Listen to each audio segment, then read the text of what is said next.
સાવરકુંડલામાં પોલીસની ગાડી જોઈને હું ને મારો ભાઈબંધ બે લચ્છી પીવા ઊભા રહી ગયા અને બન્યું કાક આવું.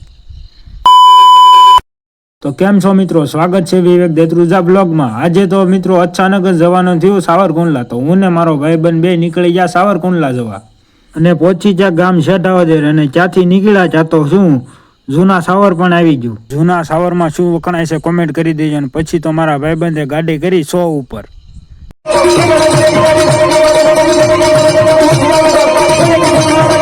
તરત જ પહોંચી જા ગામ ભુવામાં. પછી ભુવાને જેવો બાય બાય કીધા ત્યાં તો અમૃતવેલનો ગેટ પણ આવી ગયો. પછી તો સીધી જ એન્ટ્રી કરી સાવરકુંડલામાં. એલા મોદી કાકા ગીત તો વગાડો. જન્મો સોન સોહનસો ફોરયો ચીવડો નો તીખો નો મોળો 500 રૂપિયો વેળો.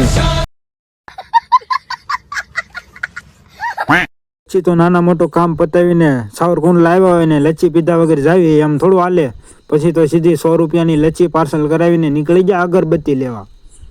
મિત્રો આપણે તો 2 પેકેટ અગરબત્તી લઈ લીધા. અને તમારે કોઈને લેવી હોય તો બોલો, હું જલ્દીમાં લેતો આવું. પછી કહેતા નહીં કે ન કીધું. હજી તો મિત્રો અગરબત્તી લઈને નીકળ્યા ત્યાં તો ભાઈબંધનામાં કોલ આવ્યો કે ફટાફટ ઘરે આવો. અને પછી તો મિત્રો શું અમે હાથમાં રેવી 300ની સ્પીડે ગાડી ભગાડી અને પછી ગીત વગાડ્યું. તો ગીત તમે પણ સાંભળો.